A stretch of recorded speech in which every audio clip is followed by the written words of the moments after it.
Hi, and welcome to another episode of Reinventing Your Home. My name is Ross, and in this week's video we found a hidden storage on one of my latest refurbs.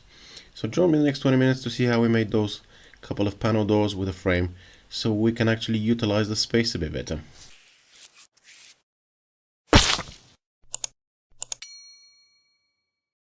We start by rough cutting some redwood in preparation for milling, and because our doors and frames are relatively small, that allows us to trim any knots and any imperfections, leaving us with the best parts of the board that we could possibly get.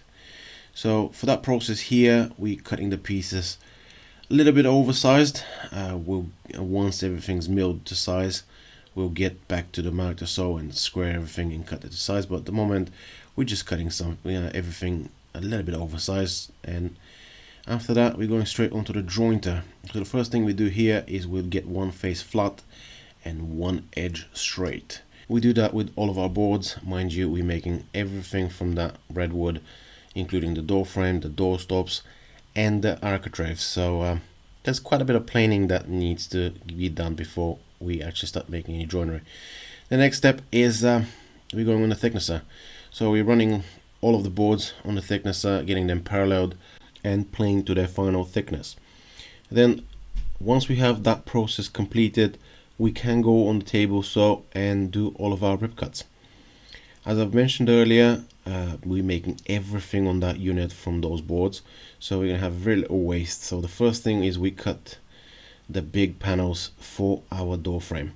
So the little offcuts that you see here, those are gonna be our door stops.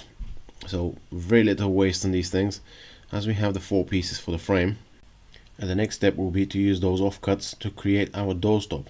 So what we do here is we just rip cut them. We will be getting them through the planer and the thicknesser once again, because at the moment they're too thick. But essentially those little strips of offcuts, that's the only waste that we have on that project. Everything else has been used accordingly.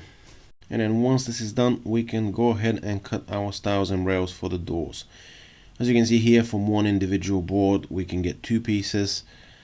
This is done by design. Those edges where we're cutting that on the table, so I will be going over them on the jointer just to make them smooth again.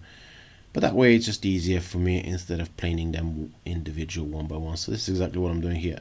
Just a single pass on all of those edges, just so I can clear the saw marks. There's not a lot of them, but it's a nice touch. And then we're back onto the thicknesser so we can finish our door stops. So at the moment these offcuts are about 23 millimeters thick, which is perfect for our door frames. However, for the door stops they don't need to be that thick, so I'm bringing them down to about 15 millimeters. And the only reason I'm putting door stops, because those are small doors, they don't need them, but the only reason I do that is so I can stop the draft coming through, because this is an understair storage. And once this is all done, we can start building our frame. So these are the boards that we've already planed to size. The first thing we need to do is we need to have a square reference, so that's why we trim the beginning of the board here, and then we can mark and cut it to size. So we do that with all of our 4 pieces, and then we can go ahead and assemble our unit.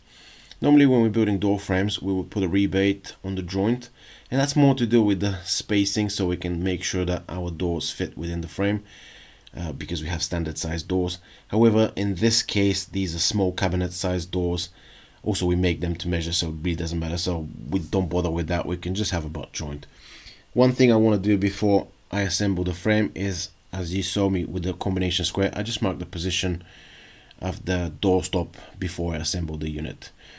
Just easier that way. You can do that at a later stage, just it was easier when it was in pieces.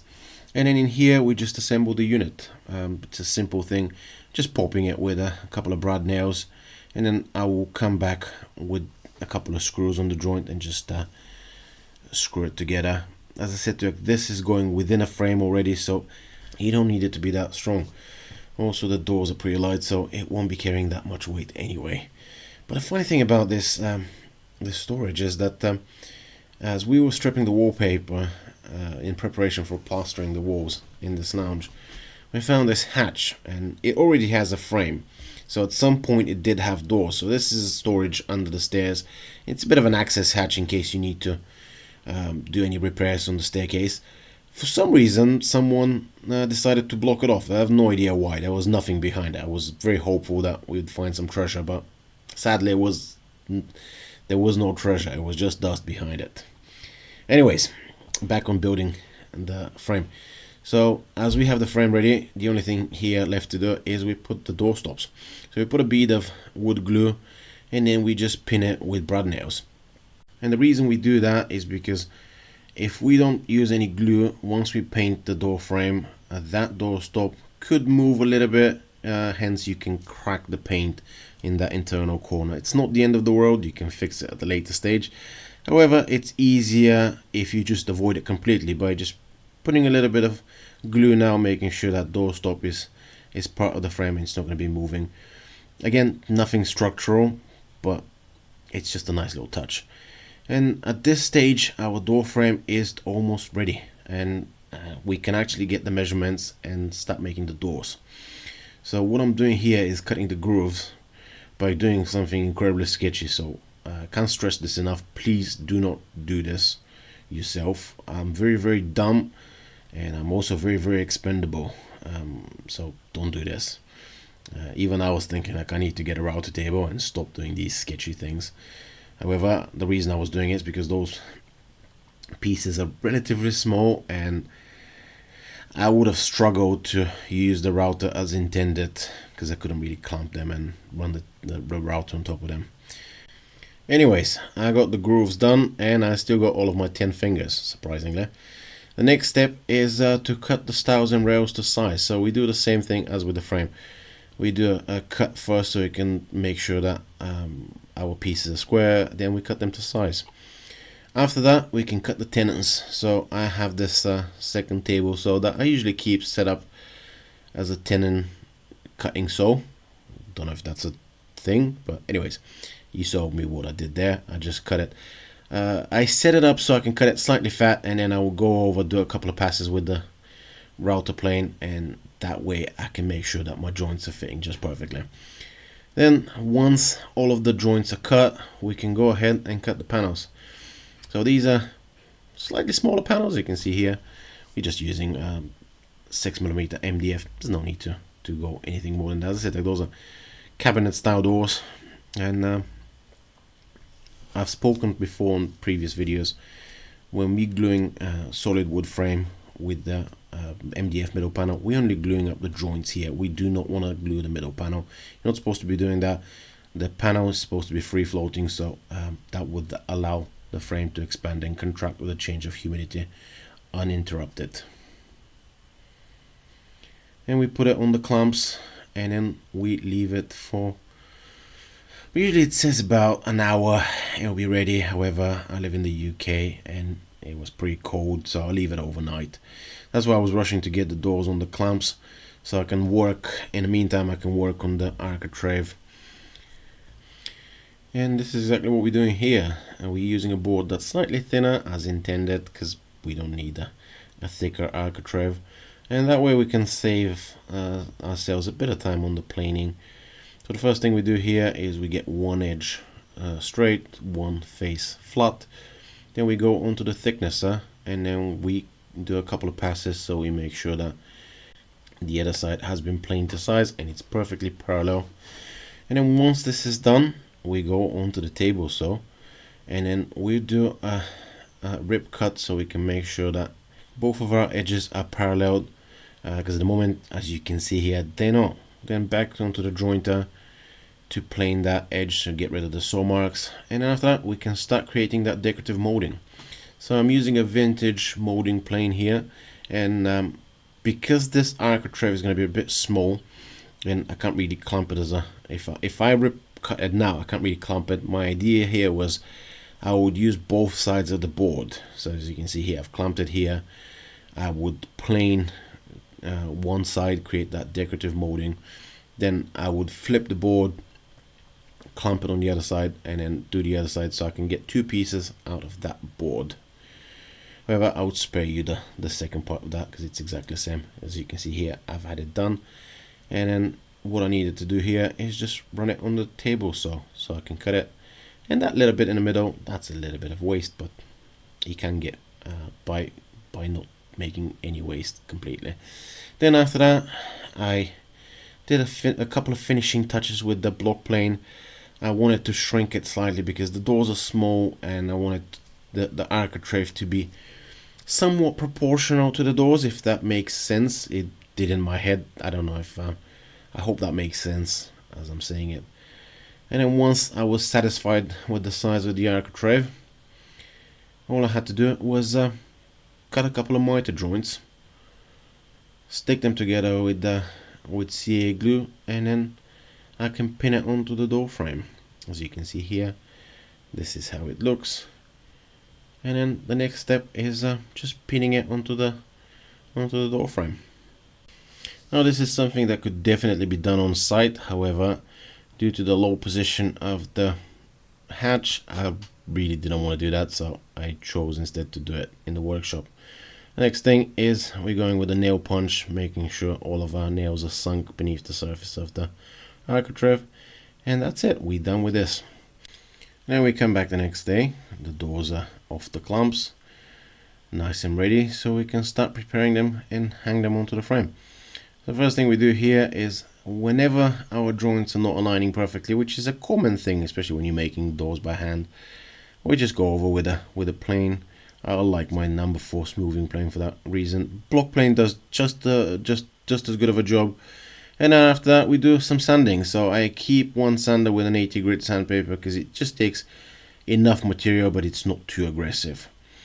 Then once the sanding is done, we can go ahead and then cut our hinge mortises and attach the hinges. So with these cabinet doors, I've spoken in previous videos, I do prefer to cut the hinge mortises by hand. They're too small of doors. I don't like to use a router on them.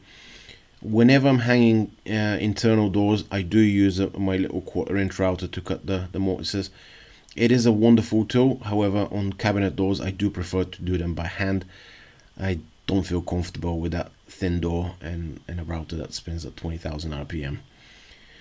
So this is a bit of a better shot. You can actually see how I cut this thing. The first thing I do is we mark the position of the hinge with a knife, and it has to be a knife because pencil is slightly thicker and it's not as accurate. Then the next thing is we tap the both ends of the hinge. We trim the inside here, and then after that we can do a series of cuts and clear it with a thumb, and then it's pretty much done. At this stage we just have to clear it slightly with a chisel. It takes a couple of minutes, and that's the other reason why I don't want to use a router on this thing, because it literally takes a couple of minutes to cut those hinge mortises, so it's not saving it that much time. And then after that is the trick with the spacers. As you can see here, I put the door on a couple of spacers, and then that allows me to mark the hinge position, hence where the screws are. I'm using an extra hinge that I have laying around. Then I will drill my pilot holes, and then we can hang the door. I do have a full video which explains in a bit more depth how to hang those doors and adjust those hinges, which I would leave a link up on top in case you want to watch it. Then once this is done, we do the other door. I will spare you from watching the same thing. Instead you just see me hanging it, and then there's a moment of truth. Do they fit? In this case, no, but this is by design. So the reason they overlap is because we're gonna meet them with a rebate in the middle.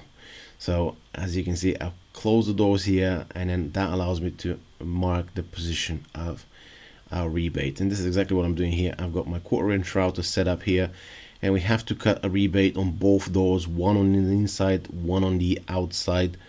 The reason we do that is again to prevent draft coming through. It's a tiny little bit, but I believe it's a nice detail. Also, I like them that way. It's a bit more traditional way of doing cabinets.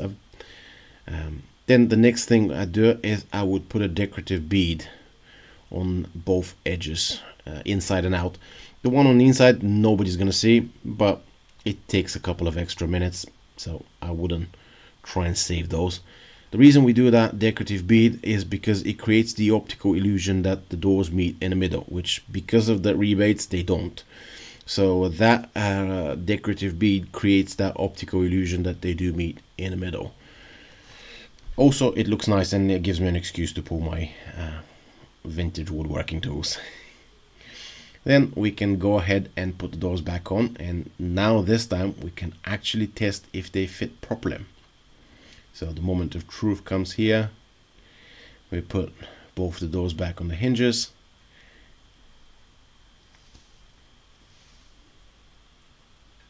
And look at that, they actually fit properly as it was intended. So this is me installing it here. As you can see, there was a tiny little hatch. It did have doors before that. I have no idea why people blocked it off. However, when I found it, I spoke with the client.